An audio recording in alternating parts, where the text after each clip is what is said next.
Bonjour à toutes et à tous, bienvenue, c'est Smart Impact, l'émission de celles et ceux qui font de la transformation environnementale et sociétale un axe fort de leur développement. Et voici le sommaire du jour. Mon invité, c'est Fabien Jouvet, le président de Skipper Group, entreprise de logistique qui veut repenser son métier, moins d'emballage, des temps de transport plus longs, décarbonés, les détails juste après ces titres. Dans notre débat, on va dévoiler le contenu du rapport de l'Institut de recherche de Capgemini sur les grandes tendances en matière de développement durable, que ce soit au sein des organisations ou des entreprises. Et puis, dans notre rubrique qui est consacrée aux startups éco-responsables, vous découvrirez Mazination. C'est un tiers-lieu virtuel et physique qui est destiné aux jeunes des îles de l'océan Indien, entreprise qui vient d'être récompensée lors du concours Déclic Jeunes de la Fondation de France.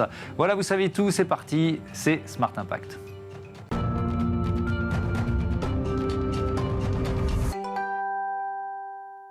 L'invité de Smart Impact, c'est Fabien Jouvet, bonjour. Bonjour Thomas, bonjour. Heureux de vous accueillir, vous êtes le président de Skipper Group, entreprise de logistique, entreprise familiale créée en 1925 en Drôme-Ardèche. C'est toujours une histoire de famille ? Oui, toujours, je suis la 4e génération. C'est mon arrière-grand-père qui est démarré en 1925 et moi pour ma part, je suis aux commandes depuis 30 ans aujourd'hui. Et ça démarre par quoi ? Par un camion ? Ça démarre par des Ça démarre par des charrues avec des bœufs. Charrues, voilà, ouais. Bah oui, un camion bien sûr, 1925. Qui apporte des fruits de la vallée du Rhône au marché, voilà, et ça démarre comme ça. Et puis ça suit l'essor industriel de la France. Et puis ça se développe dès 1980 avec le développement du transport routier, notamment en France et un peu partout en Europe. Et ça prend une autre ampleur avec l'ouverture des frontières européennes. Ouais. Et alors on va parler de slow logistique avec vous, parce que c'est le virage que vous avez choisi de faire prendre à l'entreprise. Mais déjà, on continue de présenter Skipper Group. Quelle solution vous proposez à vos clients ? C'est du transport, c'est des entrepôts, il y a quoi ? Nous sommes des logisticiens. Notre métier est de stocker des produits pour le compte de nos clients et de préparer des commandes dans une logique multicanal B2B, B2C, donc tout type de commandes. Ouais. Et ensuite, on assure la livraison des commandes chez les clients de nos clients. Ouais. Est-ce qu'ils sont, vos clients, de plus en plus demandeurs de solutions éco-responsables ? Et depuis quand ? Oui, bien évidemment, c'est une lame de fond qui, bien évidemment, touche nos métiers également depuis une dizaine d'années, on va dire, mais ça s'accélère depuis 2-3 ans assez fortement. Ouais. C'est pas forcément le premier critère. Quand il y a un appel d'offres, vous voyez ce que je veux dire ? Ça devient un argument de plus en plus fort et qui aujourd'hui est demandé systématiquement dans nos appels d'offres.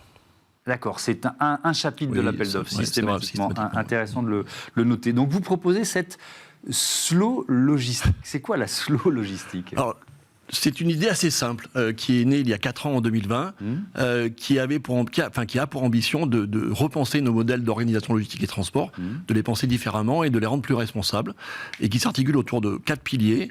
Un premier pilier autour de l'emballage, comment moins faire de colis, mieux remplir les colis, comment utiliser des emballages éco-sourcés. Donc là-dessus, la profession fait pas mal de choses, on est dans ce mouvement-là. On rentrera dans le détail. Donc on fait la liste des 4. Emballage. Deuxième pilier. Décarbonation des transports, mode de transport alternatif. Ensuite, on part du principe que monter des plans de transport logistique responsables, c'est bien, mais encore faut-il que les gens qui sont à l'intérieur s'y épanouissent, donc on a un pilier humain qui est assez important. Et ensuite, le 4e pilier, où on milite pour un ralentissement des flux, pour changer un peu l'angle de vue qu'on a sur nos métiers. Ralentissement des flux. On va reprendre ces 4 piliers et rentrer dans le détail, mais quand j'entends ralentissement des flux, je pense à nous, clients. Est-ce que, parce qu'on s'est créé des habitudes, est-ce que les consommateurs sont d'accord pour que ça aille moins vite ? Alors, c'est le pilier qui est totalement à contre-courant. Et c'est pour ça qu'on est content aussi de porter cette idée, parce que je pense que la direction dans laquelle il faut aller, c'est une partie de la solution. Bien évidemment, c'est à contre-courant de nos habitudes de consommation, mais des récents sondages, notamment, montrent qu'au niveau européen, 78% des clients sont en capacité d'attendre plus longtemps leur livraison si ça a un impact positif sur l'environnement. Parce que si on revient pas si longtemps en arrière, il y a quoi ? 15 ans ? C'était normal d'attendre un colis, 2 jours, 3 jours, non ? Peut-être un peu plus que ça. Un peu plus que 15 ans, peut-être, mais... Parce que aujourd'hui, si c'est pas le lendemain matin, on est en colère, moi non, mais beaucoup de... Vous savez, moi, ce que je dis souvent, c'est que moi, ça fait 30 ans que je mets en place des systèmes logistiques et transports en capacité de livrer très vite. Ce que je pense sincèrement et vraiment, c'est que vous livrez demain matin à 8h le livre que vous lirez la semaine prochaine et que par ailleurs vous pourrez acheter chez votre libraire en mode chez vous, franchement, il est peut-être un peu temps de changer. Ouais, on est d'accord avec vous, vous prêchez un convaincu ici. Mais comment ça marche alors? Ralentir les flux et le regroupement des commandes, c'est quoi le principe? C'est de vieilles recettes qui existent depuis très longtemps dans l'industrie, donc on n'a rien inventé sur ce sujet-là. C'est regrouper des commandes, faire des départs à date, faire de la tournée du laitier, c'est-à-dire qu'on ralentit les flux pour massifier, et plutôt que d'envoyer de manière fréquente tous les jours, on envoie plutôt une fois par semaine. Eh oui, donc ça permet en plus, le bilan carbone, évidemment, il s'en ressent positivement, puisque vous remplissez plus les camions et vous les mettez moins sur les routes, c'est ce que je comprends? C'est ça, donc nos récents tests avec nos clients industriels cette année montrent qu'on impacte de 52% l'impact CO2 et de 62% le coût kilo. Encore une fois, sans avoir rien inventé, mais simplement parce que plutôt que d'envoyer plein de petits colis, on n'envoie que des grosses palettes dans des camions qui n'ont pas de rupture de charge. Donc on impacte à la fois le CO2 et le coût kilo. Vous n'êtes pas les seuls à prendre ce chemin, ou alors vous êtes quand même ultra pionniers dans le secteur?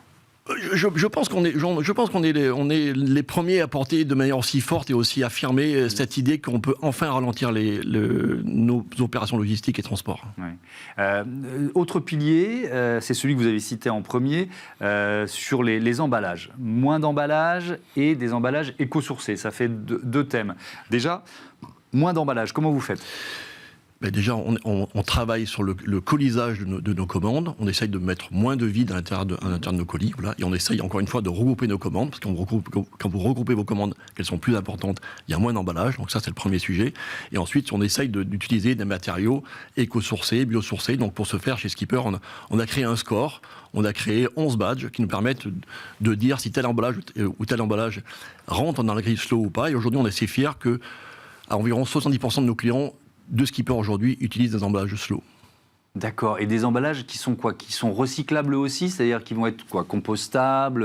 Toutes les, bien sûr, recyclables, compostables, mais aussi comment moins utiliser le plastique, comment moins générer de déchets, comment enlever la peinture et les solvants sur les bandes de garantie. Donc c'est plein de petites choses qu'on fait un peu tous les jours et qui vont dans ce sens pour notre chaîne d'emballage. Est-ce que ça suppose aussi de l'innovation? Je me souviens d'une discussion ici même avec des représentants du Bon Coin qui utilisent des machines qui permettent effectivement de calibrer le colis vraiment à la taille du produit, ou même qui ont une sorte de Tetris pour remplir les camions autrement qu'avec des palettes. Vous voyez ce que je veux dire? Alors vous avez plusieurs techniques. Vous avez des calculs de pré-colisage. Donc là, c'est l'assistance informatique qui nous permet de mieux, sous forme de Tetris, remplir les colis. Ça, c'est le premier sujet. Et ensuite, bien évidemment, dans la profession, il existe beaucoup de techniques, des réductions de hauteur des cartons, des machines qui adaptent les cartons automatiquement à la taille du produit. Donc il y a plein de solutions qui existent dans nos métiers, qui bougent vraiment sur ce sujet-là. Notre filière fait vraiment beaucoup de choses tous les jours sur ces sujets. Oui, pour arrêter de transporter de l'air dans les cartons et dans les camions, d'une certaine façon, remplir le plus possible les camions. C'est ce qu'on comprend de votre... Parfois, on a d'emballage, on a du calage qui a des bulles, donc il y a de l'air. Oui. Mais la bonne nouvelle, c'est que c'est de l'air à Ardéchois, donc il est toujours bon. C'est très bien.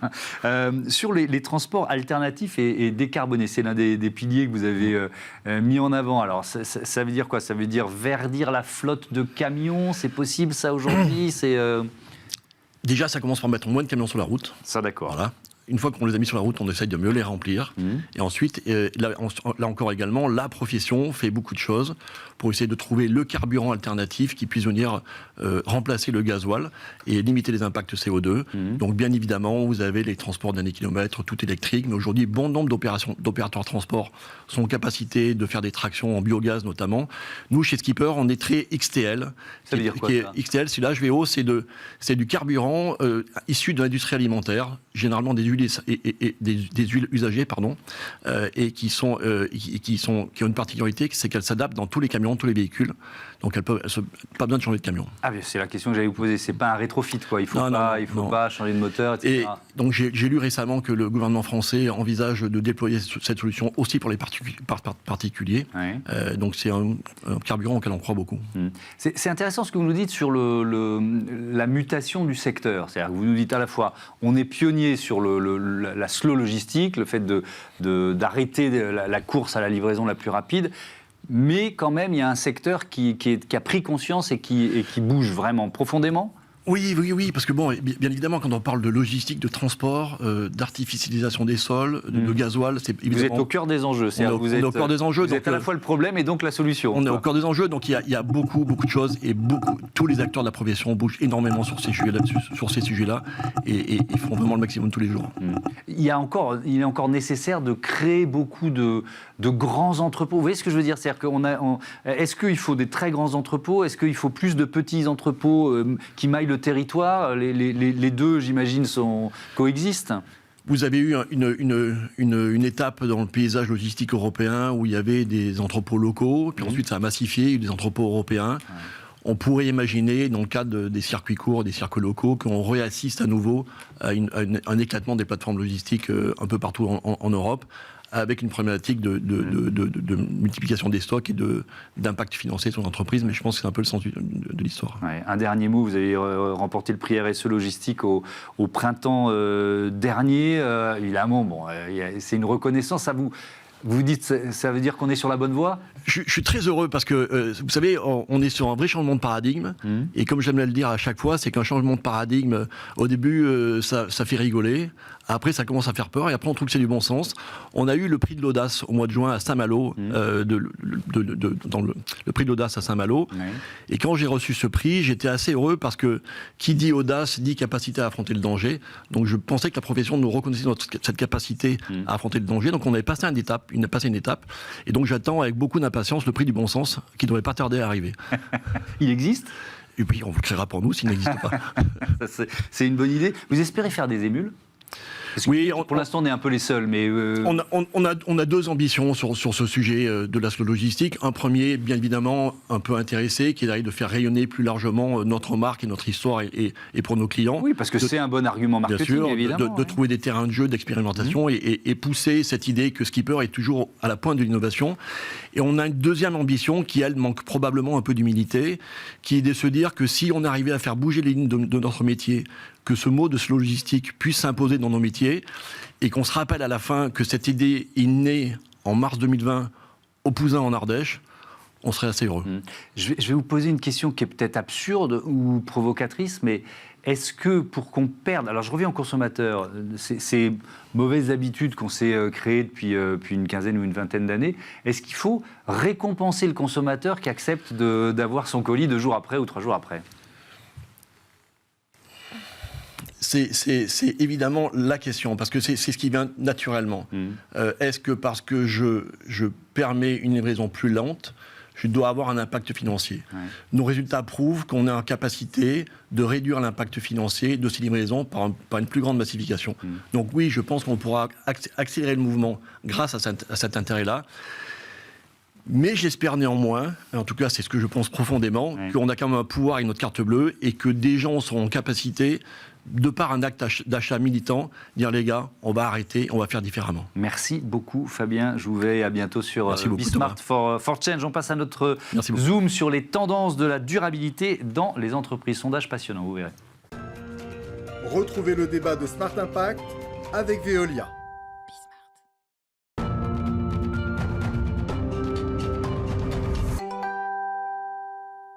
Le zoom de ce Smart Impact, on évalue les tendances de durabilité dans les entreprises, dans les organisations avec Stéphane Lefranc. Bonjour. Bonjour, merci pour votre invitation. Bienvenue, vous êtes directeur général des services aux entreprises en matière de développement durable chez Capgemini. Vous publiez le rapport de l'Institut de recherche Capgemini, c'est la 3e édition, 3e rapport. Déjà, la façon de faire, combien d'entreprises, combien d'organisations interrogées ? Alors, c'est une enquête assez vaste. Nous interviewons plus de 700 entreprises et on parle avec un peu plus de 2004 dirigeants et qu'on interroge évidemment sur leur relation à la sustainability et plus intéressant, la relation de leur entreprise à la sustainability. Des sociétés de plus d'1 milliard d'euros de chiffre d'affaires dans tous les pays du monde et dans tous les secteurs d'activité. Donc, on a un panel qu'on s'assure être représentatif. S'il y a une grande leçon, spontanément, de cette édition, de ce rapport... Eh ben, une bonne nouvelle. On a défini un Sustainability Index qui dit que les entreprises adoptent mieux les pratiques de développement durable. Le progrès est de 22% par rapport à il y a 2 ans. Donc, on est sur la bonne voie. Ok. Ça, c'est du déclaratif. C'est du déclaratif, Oui. mais aujourd'hui, une majorité de ces entreprises sont certifiées, elles sont auditées, sûr. leurs actions sont publiées de manière transparente, et donc on vérifie évidemment tout cela derrière. Ouais, et puis derrière, il y a effectivement, et on va en dire un mot, tous les enjeux de reporting extra-financier, la CSRD dont on parle évidemment quasiment tous les jours dans Smart Impact. Est-ce qu'il y a des aspects justement de la sustainability, de la durabilité qui sont plus ou mieux traités que d'autres dans ce que vous disent les cadres dirigeants que vous avez interrogés? Alors ce qui est intéressant, c'est d'abord l'enjeu des produits et des services. Oui. 75% d'entre eux nous disent qu'aujourd'hui, le fait de mettre la sustainability dans leurs produits est central. D'accord. Et donc ça, c'est une première étape qui est très intéressante. Donc ça correspond à une demande des clients. Prenons un exemple, on accompagne aujourd'hui la SNCF autour d'un nouveau train qui s'appelle Teli. Teli, c'est un train qui va permettre de désenclaver 2,5 millions de Français qui vivent près des gares secondaires. Ouais. Et c'est un train, en fait, qui va être fait en carbone avec de la propulsion hydrogène. Et donc, un triple bénéfice, désenclavement social, coût économique significativement inférieur, l'exploitation est largement inférieure au train dit lourd de la SNCF, et puis évidemment bilan écologique très important, puisque là on est sur de la propulsion hydrogène, donc quasi net zéro carbone, avec des trains très légers qui usent très peu les voies. Si on regarde l'évolution, vous dites bonne nouvelle avec ce chiffre de l'importance des enjeux de sustainabilité dans la stratégie des entreprises que vous avez interrogées. 3e édition, ça progresse vraiment. Il y a eu un petit creux. Alors l'index était à 0 à son lancement en 2022. Oui. Il est aujourd'hui 22% supérieur. Oui. Et en fait, on voit que tous les secteurs d'activité progressent. Certains, d'ailleurs, au-dessus de 30, même 40%. C'est le cas des secteurs financiers, c'est le cas de l'univers de life science, par exemple, ou du retail. Et on voit également que c'est le cas de tous les pays d'Europe. Donc, les pays qui ont commencé plus tôt, comme la France, progressent moins vite, c'est normal, mais des pays comme l'Italie, par exemple, qui ont démarré plus tard, sont à 40% de croissance aujourd'hui. Donc, on est sur une croissance significative, quels que soient les aléas du moment. Oui, ça c'est important de le dire. Quelques chiffres, si on rentre un peu dans le détail de ce rapport, 6 cadres dirigeants sur 10 qui craignent que les initiatives durables de leurs entreprises ne paraissent pas sincères aux yeux du public. Je crois que c'était seulement 11% en 2023. Alors c'est un paradoxe. Comment vous le percevez ça? Parce que bon, voilà, évidemment, c'est la peur d'accusation de greenwashing. Comment vous l'analysez ce chiffre? Alors c'est un paradoxe évidemment, puisqu'on voit que les actions se multiplient et qu'elles sont faites de manière sérieuse. Ce qui me paraît intéressant de retenir, c'est que ces entreprises aujourd'hui sont très investies. On accompagne par exemple Eneco en Hollande, grosse société de commodités, et on a fait le pari avec eux de réussir à réduire leur empreinte carbone d'1 million de tonnes par an d'ici 2035. Ces actions-là, elles sont certifiées, elles sont auditées, les actions sont publiées, et donc on fait le pari que cette information touchera aussi les consommateurs finaux. Mais est-ce qu'ils osent communiquer sur ces informations? Parce que c'est souvent ça. Moi, et d'ailleurs, on l'a évalué ici. Ça fait partie des thèmes qu'on traite régulièrement dans Smart Impact, sur le fait que des entreprises qui sont sur un chemin, qui font qui font des choses bien, se disent oh là, je vais pas communiquer parce que là, je suis pas parfait ou parfaite sur tel aspect. Vous voyez ce que je veux dire? Alors pour moi, on peut jamais être parfait sur tout de toute façon, mais pour moi de plus en plus. Oui. C'est un peu le nouveau Graal des entreprises. Elles n'ont pas le choix que la sustainability, et elles le traitent sur tous les compartiments du jeu. Oui. Aujourd'hui, vous pouvez pas emprunter de l'argent à des banques pour financer vos investissements si vous n'êtes pas au top. Vous pouvez pas vendre de manière différenciée à vos clients. Vous pouvez pas recruter correctement. Et donc, tout ça, c'est évidemment communiqué par l'entreprise. Donc, la communication est de plus en plus forte. Et je dirais que peut-être le paradoxe, c'est que cette communication plus importante entraîne aussi peut-être une résistance ou une incrédulité qui, à mon avis, disparaîtra progressivement avec le temps. Parce que, c'est-à-dire que les consommateurs qui voient de plus en plus de marques en parler se disent puisque tout le monde en parle, il y a forcément du greenwashing là-dedans. Enfin, j'essaye de comprendre un peu plus finement ce que vous nous dites. Oui, probablement. En tout cas, ils ont de plus en plus de capacités d'information, et donc ça, c'est bien, ils peuvent aujourd'hui... Que les consommateurs, nous interrompre, que les associations de consommateurs aient ce rôle d'aiguillon ou de vigie, c'est plutôt une bonne Absolument, bonne nouvelle. absolument. Ouais. Et en fait, on voit qu'il y a de plus en plus de plateformes et d'informations sur les produits. Aujourd'hui, vous allez acheter de la cosmétique, par exemple, vous avez beaucoup d'informations sur les produits. Et donc, j'imagine que ça fera aussi son ouvrage et que progressivement, les consommateurs reviendront à de meilleures dispositions par rapport à ces notions de greenwashing. Autre thème, l'aiguillon réglementaire, avec ce résultat du rapport, 69% des cadres dirigeants qui déclarent que l'une des principales raisons pour lesquelles ils mettent en place des initiatives durables, c'est la perspective de futures réglementations plus strictes. C'était 57% l'année dernière. Alors là aussi, comment vous l'analysez ? Quel impact de la réglementation sur ce virage, sur les investissements qui sont pris en matière de sustainability? Très important, vous avez cité les chiffres, ce qui est intéressant, c'est que les entreprises anticipent. Et pourquoi elles anticipent ? Parce qu'elles ont compris qu'au-delà de la réglementation, elles vont pouvoir du coup savoir où elles en sont et prendre les bonnes mesures. Et prendre les bonnes mesures, ça veut dire la capacité à se différencier par rapport aux concurrents et donc à être plus performant. On travaille par exemple pour la SNCF avec un partenaire qui s'appelle Sweep, au niveau du groupe, pour effectivement mesurer leur CSRD. Et en fait, on s'aperçoit que derrière, ça leur a permis de mettre en place énormément d'actions qui sont aussi des facteurs de mobilisation pour les employés de la SNCF. Donc les entreprises que vous avez sondées, c'est plus de 1000 milliards, c'est ça ? Plus d'1 milliard ? Alors 700 milliards, ça fait entreprises beaucoup. de plus d'1 milliard de chiffre d'affaires. Plus d'1 milliard, je me dis, oula, il est parti dans une autre dimension. Donc 1 milliard de chiffre d'affaires. Donc elles sont toutes concernées, en tout cas pour les européennes, par la CSRD, d'ores et déjà aujourd'hui.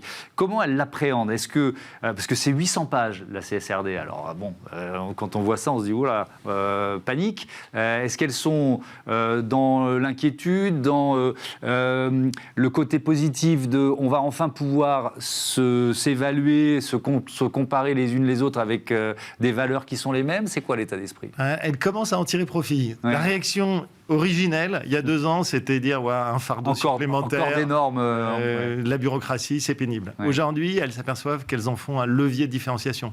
Puisque derrière, elles se disent, OK, sur mon produit, ça veut dire que je peux le mettre en avant de telle et telle manière, mieux que mes concurrents. Et je peux progresser.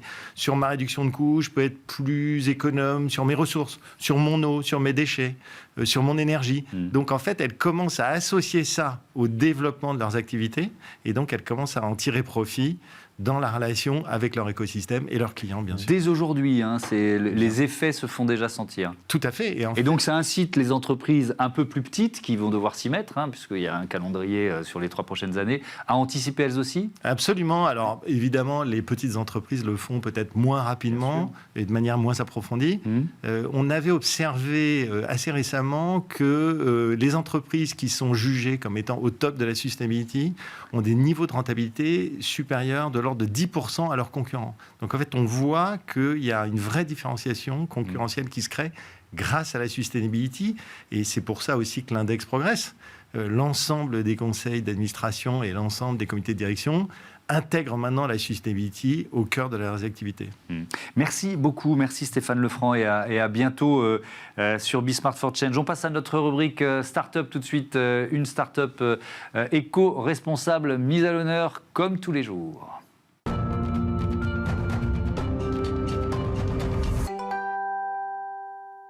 Smart Ideas avec Ludovic Babas, bonjour. Bonjour. Bienvenue, vous êtes le fondateur de Mazination. Vous l'avez créé quand et avec quelle idée? Racontez-moi. Alors, Mazination est une idée en fait, qui est dans ma tête depuis maintenant 1 an. En fait, cette idée est née en fait, après un voyage en Afrique du Sud. J'étais en stage dans le cadre de mon cursus à Sciences Po Rennes. Et en étant en stage en Afrique du Sud, j'étais dans une ONG qui accompagne des étudiants en master de tout le continent et qui forme ces étudiants-là sur des questions en lien avec le leadership, comment en fait on peut réinvestir l'espace public. Et à mon retour d'Afrique du Sud, je me suis dit pourquoi pas la Réunion et surtout pourquoi pas l'océan Indien. Donc c'est quoi? Vous créez un lieu, un tiers-lieu qui est à la fois physique et virtuel. Expliquez-moi. C'est ça, oui. En fait, ce projet en fait est en 2 dimensions. Déjà virtuellement, puisqu'on accompagne une quinzaine de jeunes des îles de l'océan Indien, de Madagascar, Maurice, des Seychelles, Mayotte, Comores, Rodrigue et La Réunion. Donc on les accompagne virtuellement pendant 6 mois pour qu'ils puissent en fait construire leur projet impact. Et en termes de tiers-lieux, là on est en train de construire un espace à La Réunion qui aura pour objectif aussi de se diffuser dans les différentes îles, des espaces en fait pour former les jeunes et pour qu'ils puissent aussi en fait réinvestir les lieux globalement. Et donc l'objectif, ces jeunes que vous accompagnez, ils sont dans un processus de quoi, de création d'entreprise essentiellement, d'associations parfois. C'est quoi leur projet ?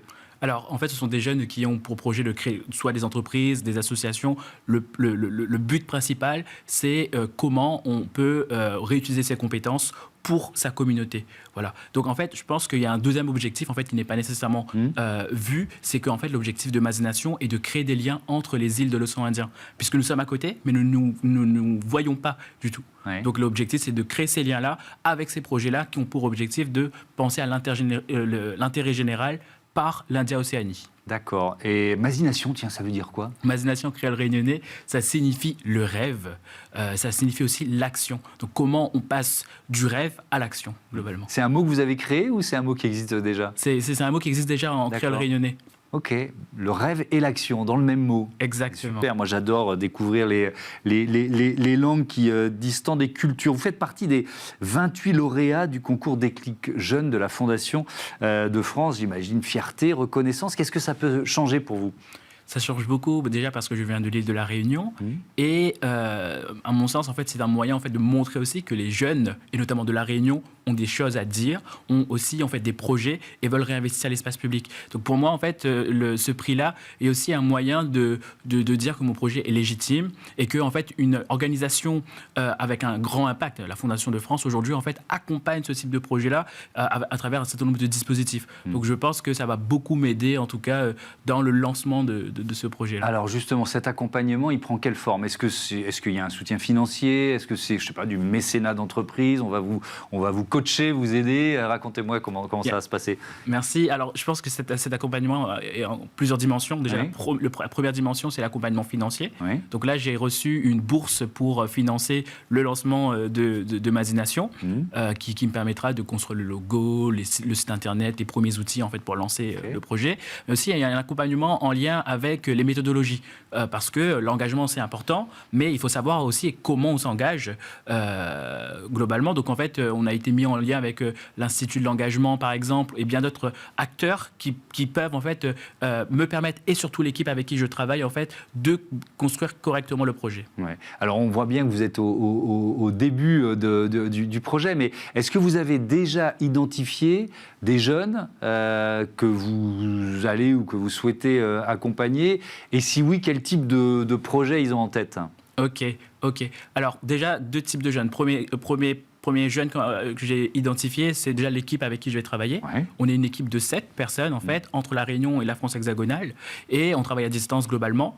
Donc, en fait, ce sont des personnes avec des compétences diverses, soit des études sciences politiques ou des carrières en sciences sociales ou sociales. Voilà. Donc, ce sont des personnes, en fait, qui vont utiliser Mazination comme un moyen d'acquérir un maximum de compétences pour mettre en place leur projet par la suite. Mais un deuxième type de personnes, en fait, là, on a commencé à mettre en place les premiers recrutements pour Mazination. Il y a, par exemple, un jeune de Madagascar qui me présentait son projet. Il souhaite, par exemple, en fait, travailler dans ce qu'il appelle la brousse et réunir en fait des jeunes en fait en lien avec la bourse pour en quelque sorte travailler sur l'accès à l'éducation par exemple. Il me disait que son grand rêve c'est de créer une école qui puisse en fait permettre à un certain nombre de jeunes d'avoir les compétences de base en fait pour entreprendre à Madagascar. Donc voilà, ce type de projet là est super pertinent pour l'océan Indien dans la mesure où on veut essayer d'apprendre à se connaître et lier les îles surtout. Merci beaucoup Ludovic Babas d'être venu nous présenter Mazination. Bon vent à cette toute jeune entreprise. Voilà, c'est la fin de ce numéro de